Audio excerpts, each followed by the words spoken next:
Well, I think what do they say? It's like somebody that's a builder is just somebody who like they have an idea, but they like are willing to go just a little further with it than maybe other Yeah. people. Because everybody Yeah. has ideas. Yeah. People are all smart. It's just a matter of how crazy you are and willing to go after that idea. Hmm. That was just part of the opportunity then. I think that window is definitely going as I think more and more apps are either cloud native or a lot of those older platforms are being refactored and everything. But that was the opportunity at the time. It And was did you do the coding? Did you have a partner or I had a small team that I put small together. team? Okay. Yeah. So it was a team of folks that were all also from I went to the University of Illinois. They were all former U of I Oh, nice. grads. More networking. There you go. Yeah, exactly. Just part of it. Exactly. Because where the time saved is even analyzing code. Exactly. Like The if part I the get part that would just take you so much time in reading, and it's like this thing can read it. It doesn't need coffee breaks. It doesn't need any of that stuff. I mean, like boom. think about the last time you've had to read through really dense technical material. It's mentally taxing. But if you can put that through, a computer that doesn't have those same limitations we do, and then just give it the ability to give you the parts that require human intuition. Yeah. Again, that's kind of like what a car did before. Like instead of having to run everywhere, you drive some of the way and walk some of the way, you know? Right. Exactly. Yeah. Hi, I'm Matt Levenhagen, founder of Unified Web Design, Unified Plugins, and your host of the Builders Podcast. Here on the Builders, our goal is to uncover the first principles behind building businesses, products, and services. If you're new here, don't forget to subscribe or follow wherever you're listening. And if you find value in our content, a like, share, or review is always appreciated. Let's dive in and explore the roots of innovation and progress together. Hello, everybody, and welcome to another The Builders. Today, we are joined by Akash Agarwal. Did I do Hey, good? Matt. Yeah, you got it. It's good to be on here with you. Good to have you. So, Akash is the CEO of a company called Conmitto or Conmitto? Conmitto. Yeah, so Conmitto. we are in the supply chain space. We've taken an interesting path. We built a product. We started in 2018. We built a product that was about maintenance and supply chain management for managing these big assets, whether they're trains or trucks. And we did pretty well at that, but the world really changed in 2020. I don't know if people remember COVID. Yeah. We had a big project in place with a couple of railroads that got completely sideswiped as they were able to just get money from the government to buy new trains. It didn't really make sense for them to do these complicated maintenance plans when you could just get new capacity. So we Mm-hmm. were quick to pivot over to the trucking space where we saw Mm. that those needs are still there. It's a lot more fragmented market. And, there was a lot of things that were just still done with, pen and paper or just kind of done a little informally. So we were fortunate we pivoted our product over and one of our customers, a company called Backhaul Direct, they are a logistics firm based in Indianapolis. They really saw the value of our product and we had a really good relationship with their executive team. So they actually decided to acquire the product and bring me and some of our team in to help bolster their technology operations, turn themselves into from a third party logistics provider to more of a full service logistics firm. And they work with companies like Latham Pools and a lot of really big people that move big and odd shaped things, which is kind of it really lended itself to our product and kind of the focus that our team had. So Nice. I spent a year there kind of cutting my teeth as a member of, I'd always been a pirate kind of selling stuff in to navies. It was interesting to be, the captain of a little navy for a little while and getting to see that perspective.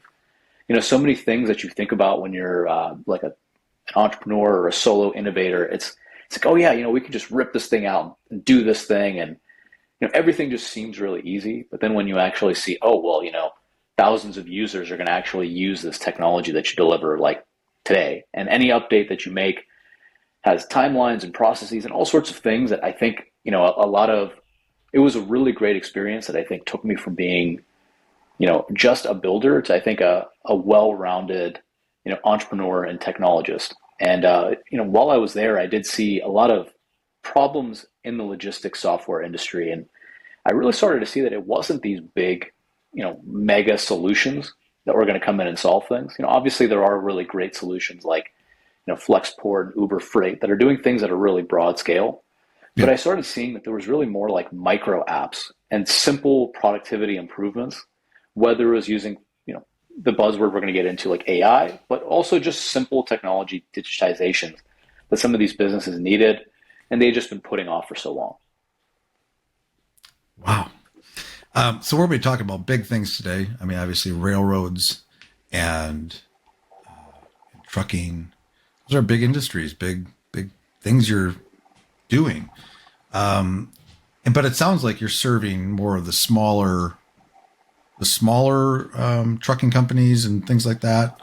Not the big. You're kind of filling that gap where they're still on pen and paper, and they don't want to invest in something big, like a large company would. Am I getting that right? No, that's exactly it. I think we found that, in call it North America, it's a huge logistics market. The large segment of it, call it the UPSs and big brands that you've heard of, they've made a lot of these investments and they're continuing to. But what people forget is that 60 to 70% of those operators are all, call them mom and pop, or maybe slightly Right. larger, like regional players. And they're all, pretty large businesses that move tons and tons of freight.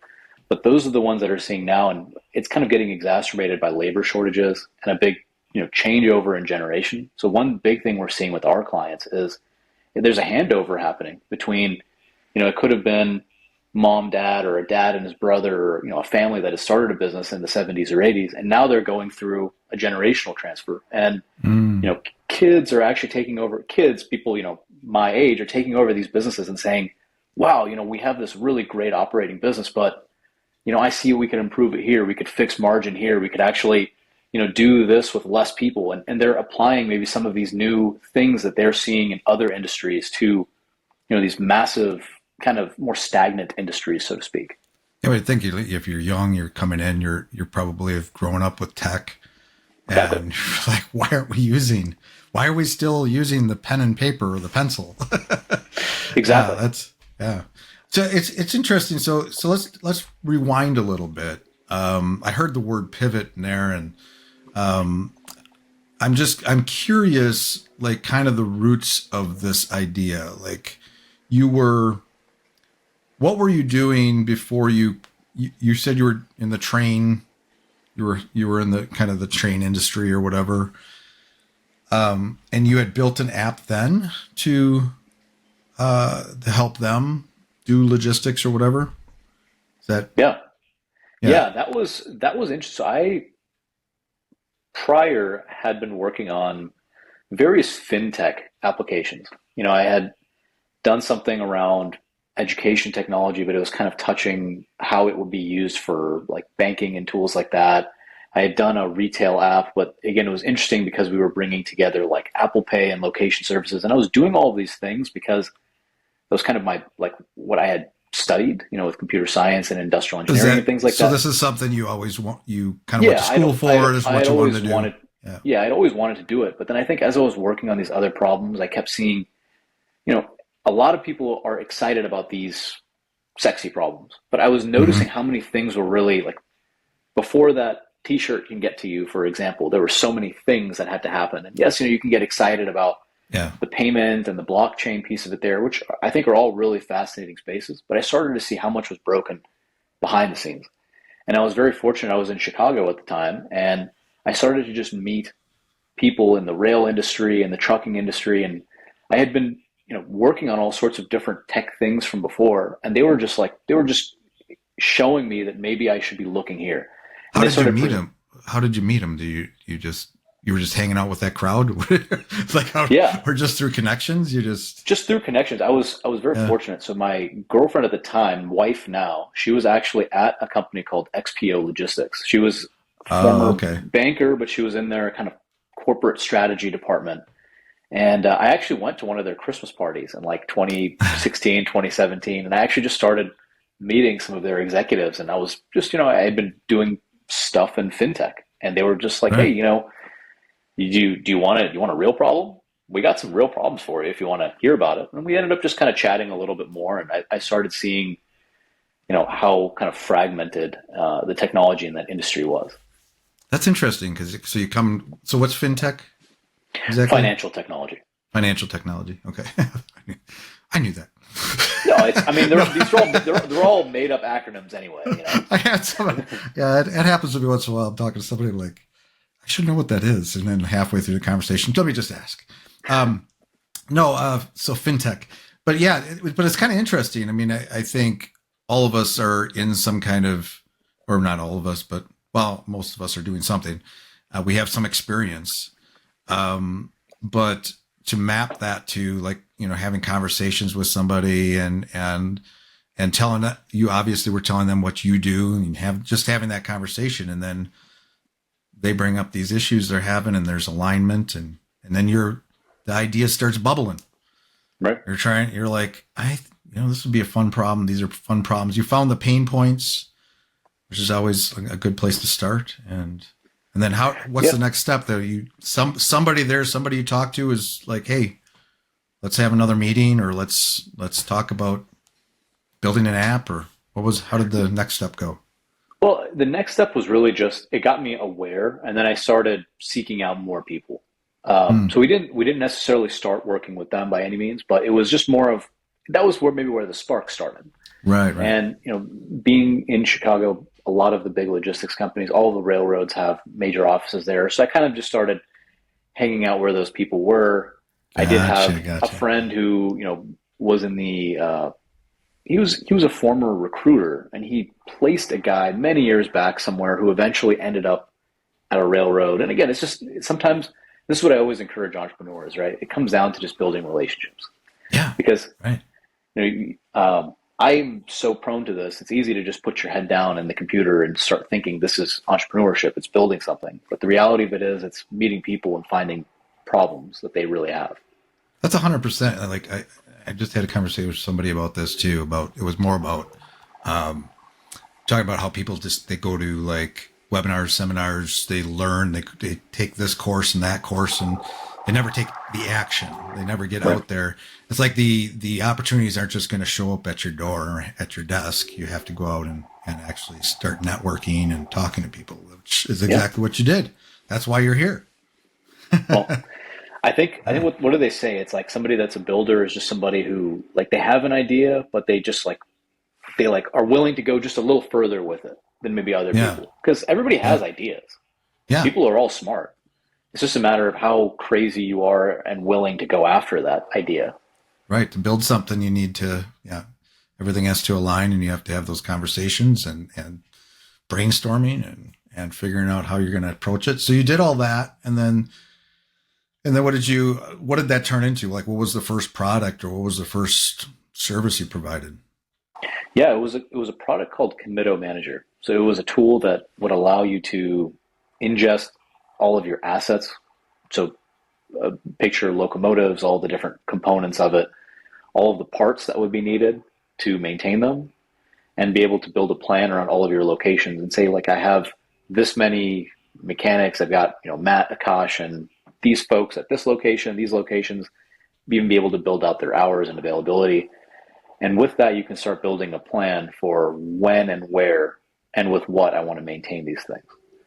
So we delivered a small prototype of, here for this group of assets, you can build a more proactive maintenance plan that moves with the train, and you can determine where it would need to stop and where it would be most efficient to do the maintenance for this thing. So that was the big problem, though, was figuring out the maintenance piece. They didn't have a good way to track these things or logistically get things where they needed to go and stuff like that. That was basically the problem. They had a lot of things tracked really well, but they were all so siloed. And I think that was really the issue, I think, and I think has been the issue with the rollout of a lot of the ERP systems, right? All that data is there. It's just so siloed, and the team dynamic is such that you're not really building a full picture of what's going on. So somebody who's a maintenance manager may say, I know these 50 assets may need to be maintained, and they may have a really detailed plan for them, but they don't necessarily know how to overlay that with the availability of labor to do it, or the availability, or the, if there is a backlog of tasks in each one of those locations, right? So they were things that they were doing well, but they just needed to talk a little bit better to each other. And but the app itself, like where did that tech come from? Like, is that something you already knew how to build, or you adapted something else to do this thing? Like, where did the actual tech come from? It all came from really just building in Python. I mean, Oh, there no. are Just things that, building in Python. Like anybody can do that. you know, I think it was just realizing that with modern tooling, there were things that could Yeah. be done that you just couldn't before. So I think that Right. was really what the reality is. Is I say that it's not to mean that it's like easy, but I mean that and I think the low hanging fruits for these things are going, but there was a big generational shift in moving things from, more traditional applications to more modern web apps, right? And I think Hmm. that was just part of the opportunity then. I think that window is definitely going, as I think more and more apps are either cloud native or a lot of those older platforms are being refactored and everything. But that was the opportunity at the time. It And was did you do the coding? Or did you have a partner or I had a small team that I put together. small team? Okay. Yeah. So it was a team of folks that were all also from. I went to the University of Illinois. They were all former U of I Oh, nice. grads. More networking. There you go. Yeah, exactly. It's part of it. Exactly. Yeah. It's who you know. Yeah, it's Yeah. a big part of it. And also if they trust you and if they want to work with you. Right. Right. They have to think you're actually onto something. That's so You true. might have potential of what you're doing. So you built this for the train industry, and then you pivoted. And what happened with them? Where you had to go? You ended up with in the trucking side of things. So we had built something for them, and they kind of realized that they didn't need to go beyond a pilot because their situation had changed pretty dramatically. So it was one of those situations where there wasn't a whole lot more opportunity, at least for several years. There may actually be an opportunity to go back to them now, but Yeah. there's it's we realized that for the size of the company we didn't have the staying power to see something like Gotcha. that through. That was and Gotcha. it was realizing that trucking is a much more dynamic industry. There's four major railroad companies and thousands of trucking companies. So Ah, right, right, right. it's a less consolidated industry. So it lends itself to more SME or mid market companies that are willing to make these kind of bets on technology.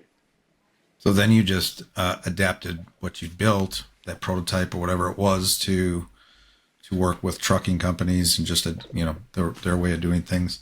Was that the same team the whole time, or how did your business itself kind of adapt to this? I mean, did Yeah, I you? mean it was really tough. We went through thinning the team a little bit, but we kept most of the team through the first journey, and some of those engineers ended up staying with Backhaul Direct or found different homes along the way. But now Hmm, the new venture is actually just a completely fresh group of people. okay. And how long ago? How long have you been doing this? The way So you are now, the venture now. yeah, that has been going for about 2 years. So since 2 years. late 2022. Interesting. So, and are you self-funded? Are you bootstrapped, or did you get funding? How are you doing this? Out of So curiosity. it was an interesting approach because I think what I saw was raising money really only makes sense for certain types of companies. And I noticed that from the first time, raised a little bit of money. It was really like an angel, $500,000 kind of raised from a few different people. With the sale to Backhaul Direct, my thought was to use that money to pay back investors and to Hmm. just keep a little bit of money to bootstrap future ideas.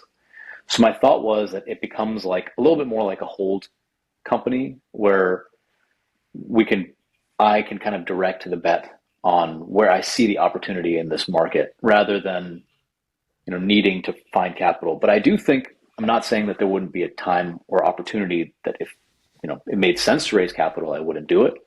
Yeah. But I just felt like it made sense to go about it really more like like a bootstrap company, but with a little bit more backing behind it. Right. So you had the funds, but you were self-funding yourself and building it from there. And then now, like the train situation and the networking you did there, like how did you get into the trucking? Like, was that the same group of people hanging out at a party? Well, there's a truckers. Let me go talk to them.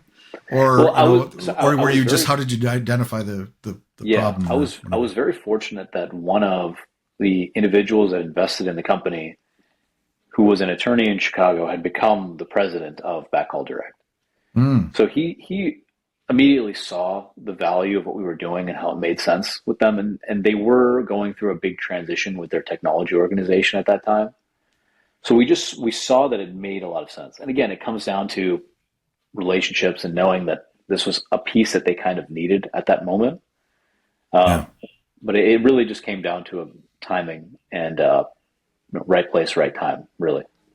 And then once you're established, you have the tech. Now you're going out and you're just you're cold calling trucking companies. And how does that work? So our new product is called Dock Optimizer. So we really focus on warehousing companies. So we work to help them better plan incoming and outgoing shipments. So yes, trucking companies are the users of our customer. So it's like a Calendly plus a whiteboard for proactively planning when trucks are coming into your facility and planning your team's availability around it. Okay, so you're connecting the docks with the trucking companies, and exactly. So you doing the maintenance anymore? No, that's not part of this. This is completely different.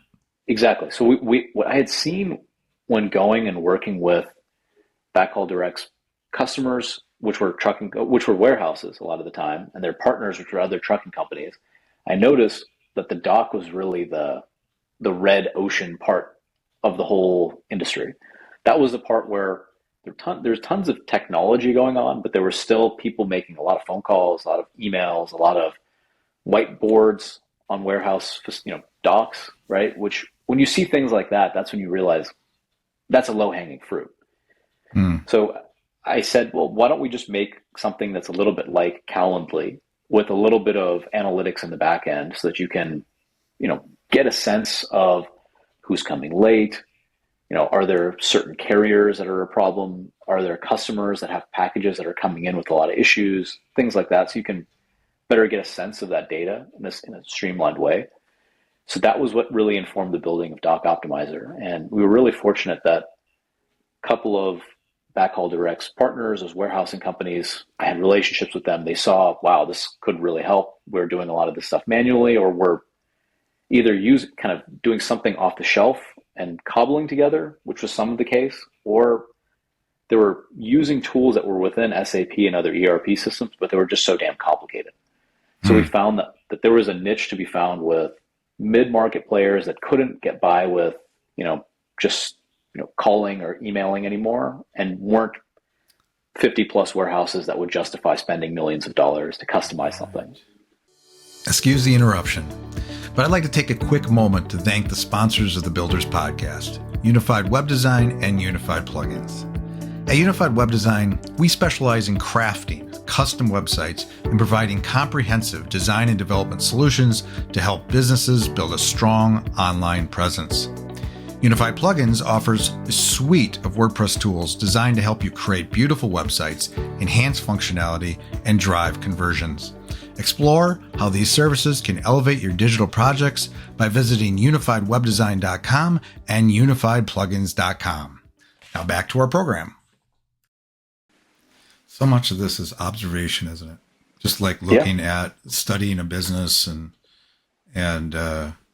identifying, they're using whiteboards. They shouldn't be doing that. It's probably a place where they could bring something in. Right. If you're looking around and you see people doing something very automated already, that may be a harder sell.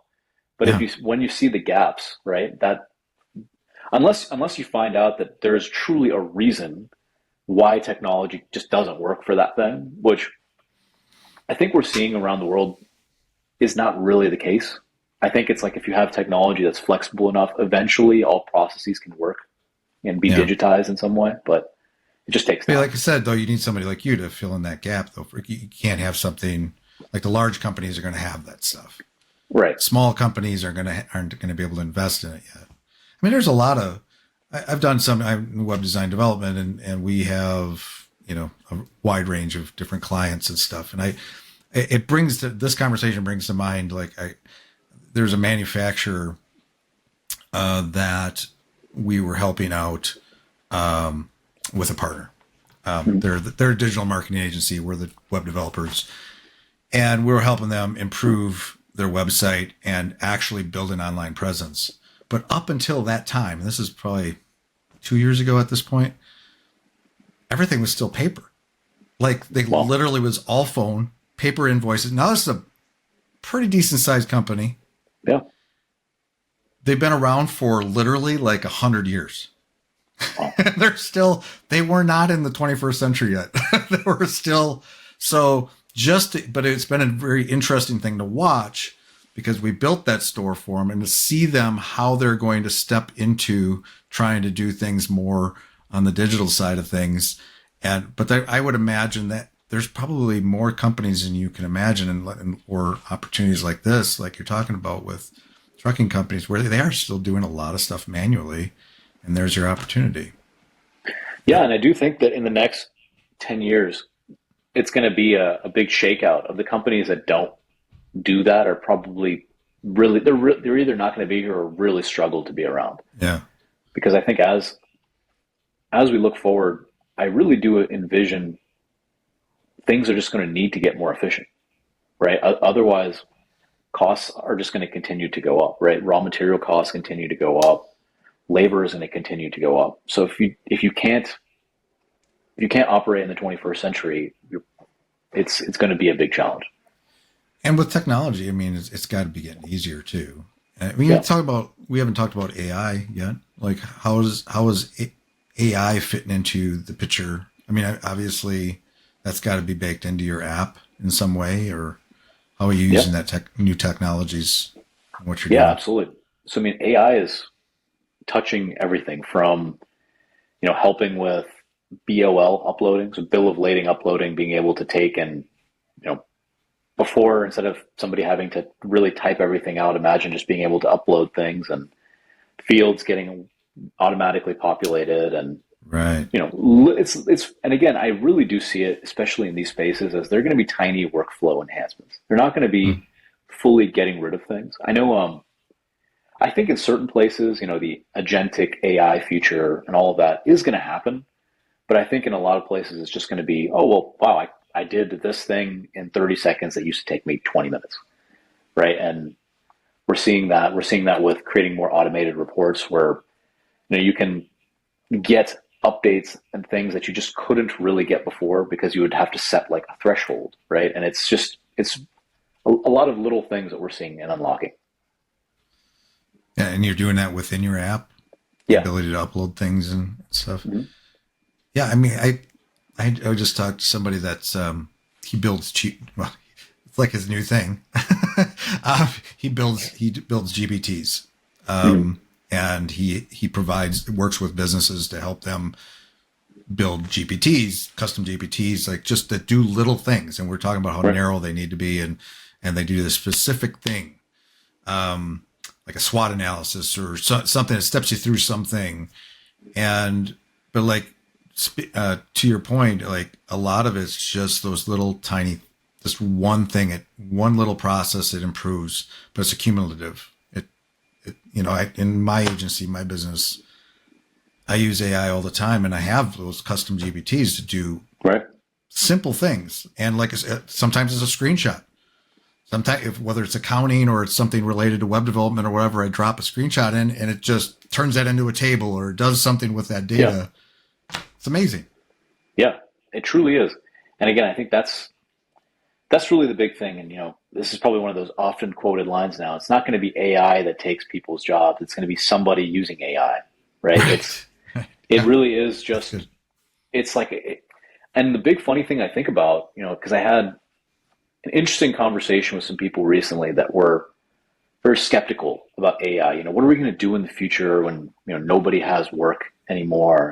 And things like that. And you know, obviously there's going to be really big structural changes that happen, but I think that would almost be like saying, looking back 30 years, say we're in 1995, and somebody says, hey, this internet thing, this is this like thing that's out there, and I don't know if it really like makes sense to invest in. The companies that invested in it early saw tremendous gains, and there were tons of businesses. Think about brick and mortar retail. That was a Sure. space that got decimated by it, and somebody in 1995 could have said, oh, well, darn. I mean, everybody that works as a cashier is going to be out of a job. So, like, the economy's doomed, right? But the reality of it is things shake out. People find different ways to do things, right? And like you said about that guy you talked with, there's going to be people that are developing custom GPTs. There's going to be people that are figuring out how to use AI as a tool to make things more efficient. And I do believe eventually it's going to lead to companies being able to actually create this deflationary spiral, right? Because if things actually do get that much more productive, potentially things can actually start getting cheaper for people, and people can start consuming things more with, it could actually create that positive flywheel. I think that anybody that believes that efficiency is eventually going to destroy things, that's never really how things have worked in history. When we created cars, everybody said, what are we going to do with all these people that took care of horses and shoveled horse poop? Right. Right? Exactly. Yeah. Yeah. Yeah. And just industries will build up around it, different new job roles, new, you got somebody now building GPTs for other businesses, and Yeah. all of that. Yeah. It's just a transformative time. And maybe it's a little bit more transformative than other times. Yeah. It might be a little bit more impactful, but as humans, we adapt and we will find new things to do or become more efficient. The same. I mean, like I obviously see it on the coding side of things. Like for when that first year and a half, I remember it was like, oh, coding jobs are going to be gone. We're done. Programmers are done, in the next year or two. But we're transforming. We're using it in our work, or my team's using it in their work, but it's not replacing us. We're just becoming more efficient. Totally. We're able to do so much more. I can open up my VS Code and with a little Claude. Yeah. Claude's helped me right there, a little Copilot, and helping me do code. The most interesting thing I actually think about is it's going to be so helpful, and I'm hoping it is already being used for refactoring tons and tons of like really old and critical code that is the infrastructure of the world we live in. Right? There's a lot of companies that are thinking about that, but I really think now it's like, now we really just want a young, imagine if we can get a lot of young developers with all the passion they have and youth to go and take on all that technical debt that exists in these big, potentially even like government systems. That's always been the biggest thing, is knowledge transfer, right? And I even think about it, like I'll give you a small example. We had an old version of Conmitto Manager that was just, a mothballed code base, right? You know how it goes, right? A code base that hasn't been used for many years. You can't launch that thing, right? There's going to be so many conflicts and things like that. So I just decided one weekend, instead of like hiring somebody, I was curious, me, who's like a decent developer, don't code as much anymore, but could me and Cursor take this old web app that's 5-6 years old, and in a weekend go through all this documentation, fix all of these dependency issues, maybe even bring in some updated frameworks and tools that exist now for things that just didn't exist 5 or 6 years ago, and relaunch this thing? And it's doable. A single person can take, maybe call it a small to mid-sized web app and fully refactor it and launch it themselves. So think about what that does that's the big thing I think about now, is our systems are just really not that robust. Like a lot of the things that we really rely on. So can we use AI to actually improve some of these things so that, we are future-proofing ourselves? That's a really great thought. Yeah, you think about that. Even this, because the context windows are getting bigger, and it's able to understand complete code bases. And like I said, in a weekend, it could just rewrite a whole code base or take care of all the issues, or re-architect it in some way. That's fat. Yeah, I mean, because even now, like because where the time saved is even analyzing code. Exactly. Like The part that would just take you so much time in reading, and it's like this thing can read it. It doesn't need coffee breaks. It doesn't need any of that stuff. I mean, like boom, think about the last time you've had to read through really dense technical material. It's mentally taxing. But if you can put that through, a computer that doesn't have those same limitations we do, and then just give it the ability to give you the parts that require human intuition. yeah. Again, that's kind of like what a car did before. Like instead of having to run everywhere, you drive some of the way and walk some of the way. Right, exactly. Yeah, exactly.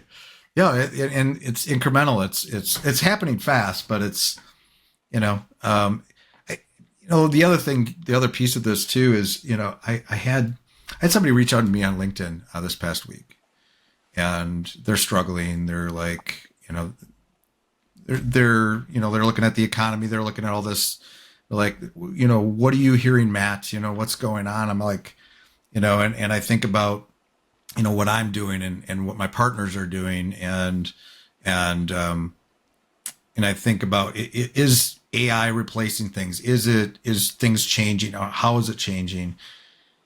And from the perspective of our web development job is going to disappear. What's happening there? I'm like, I just signed a contract with a partner that, we're now in charge of 100 plus sites, WordPress, and WP Engine, whatever. Wow. Yeah. And our team's scaling up to handle this. And we took over, web development for this agency. I'm like, they're doing just great. And those sites, none of those sites are disappearing tomorrow. Right. We're using AI probably in some system somewhere. WP Engine probably uses it somehow. We're using it in our, but all those things are not changed. They're just evolving and improving, and how we manage those things improves. But none of that. Somebody's website's not going to be being managed by an AI bot tomorrow. Right. They still need us. The interesting way to think about it is, you as a business owner could probably now manage those 100 pages for the cost it used to manage maybe 10. So maybe now if you can have a couple of people that manage this 100 websites instead of 20 people, just using round numbers as an example, you can give them maybe more bonuses. Now your people can be happier. Now you can potentially charge your customers less per website, making your product more sticky. Maybe even instead of charging less, you can say, I'll even offer you XYZ additional services for the same price. Right. So there's all sorts of ways that you can disintermediate yourself. Right. And now instead of looking at it as, doing this activity cost this, well, now I can do a lot more for the same price. So maybe I could offer you more. You can add value to what you're doing. Yeah. Yeah. Additional services. And like I said, with the same team, you can do so much more. Yeah. It's cool stuff. So what do you, back to your product and stuff, where do you see things headed? Or do you have like the next horizon in mind, like the next industry you're going to conquer? Or are you still kind of in the beginning phases? You're still building this. You're only 2 years in. You got a long way to go there. Or where are things at? Where are they going? Yeah. So we are still really in the building phases. We've taken an approach of just being very customer centric. We haven't really done too much marketing or anything like that. It's just been customer problem, pushing to next customer problem. And one thing that we're working on now is helping to digitize the pharmaceutical warehousing supply chain. So one of our customers has actually brought us into a project. We are, I can't say who it is, but we're looking to deliver it in Q3 this year. But the hope is that with our dock scheduling technology, these pharmaceutical shipments, they're basically just these big frozen docks. And we're trying to extend what we do to encapsulate IoT devices that are in these frozen coolers and be able to take really specific freezer requirements for things like vaccines or drugs that are being transported, and to create a better entire life cycle management that's completely digitized. So right now, again, it's one of those interesting things that, for example, logistics partner for, I'm just going to say Pfizer, for example, they would receive a batch of things, whether they're pills or vaccines. They get them, and then they get a bunch of different orders for where these things need to go, whether they're hospitals or clinics. And then there's a certain amount of time those things may need to be frozen or some pre-process that needs to happen to each of these things. So right now there's a big disconnect because that process is so dynamic and the teams that are needed to do it are so regulated that there's never really been it's been again one of those paper and pen challenges, right? And it's a paper and pen challenge that touches like $25 billion worth of goods flowing across North America. So it's one of those unique ones that, well, now with really intensive cold, freezer friendly IoT devices with AI, you can actually build like I can take in a huge amount of orders that are going out to those hospitals, break them down into individual tasks, assign them to a person, and then give those alerts, with whether it's 48 hours, 72 hours, 60 hours, whatever it is for them to do, and then have a full track of what is going on inside of these big freezers. One big thing we learned is right now, because a lot of these freezers don't have IoT devices, they look at this massive freezer as one big unit instead of breaking it down into like the 100 small pieces of it, which is Right. creating a huge inefficiency because you're sometimes having to freeze things longer than you really need to.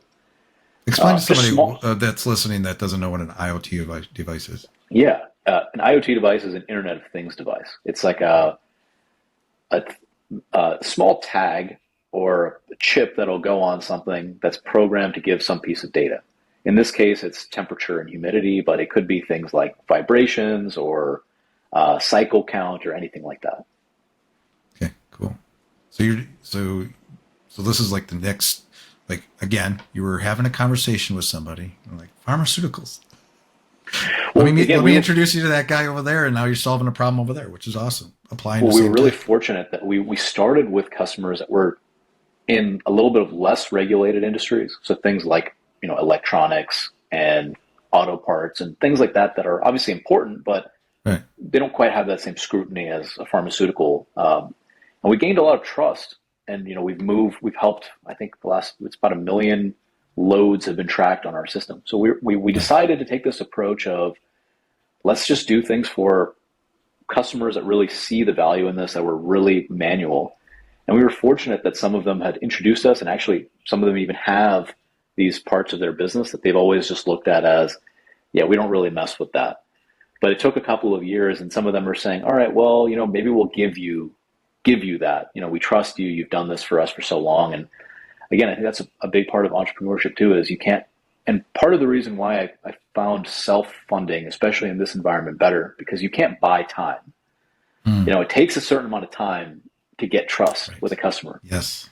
If you Yes. raise money, then you just have somebody else breathing down your neck. Why isn't this thing happening faster? And your customer still needs to take the time to appreciate what you're doing. So, Yeah. you don't want to be stuck in between a rock and a hard place, right? Yeah, I love that. So, do you think?